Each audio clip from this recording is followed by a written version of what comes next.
हे अर्जुन, मैंने सुखों की माया मनुष्य के लिए ही रची है। वो इन सुखों का आनंद अवश्य ले। मैं ये नहीं चाहता कि मनुष्य दुख में रहे, दरिद्रता में रहे।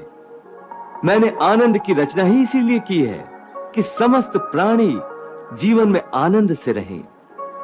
परंतु इस आनंद में परमानंद को भूल जाएं, मैं ये नहीं चाहता।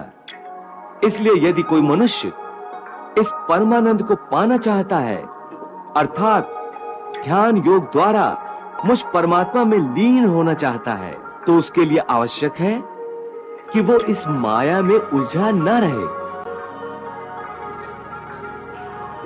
और मोक्ष प्राप्त करे।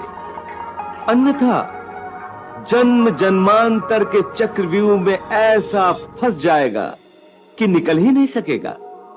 हे त्रिलोकीनाथ, आप आवागमन अर्थात पुनर्जन्म के बारे में कह रहे हैं। इस संबंध में मेरा ज्ञान पूर्ण नहीं है।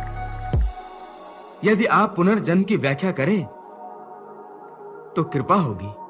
पार्थ, इस सृष्टि के प्राणियों को मृत्यु के पश्चात अपने अपने कर्मों के अनुसार पहले तो उन्हें परलोक में जाकर कुछ समय बिताना होता है, जहां वो पिछले जन्मों में किए हुए पुण्य कर्मों अथवा पाप कर्मों का फल भोगते हैं। फिर जब उनके पुण्यों और पापों के अनुसार सुख दुख को भोगने का हिसाब खत्म हो जाता है, तब वो इस मृत्युलोक में फिर से जन्म लेते हैं। इस मृत्युलोक को कर्म लोक भी कहा जाता है, क्योंकि इसी लोक में प्राणी को वो कर्म करने का अधिकार है जिससे उसकी प्रारब्ध बनती है।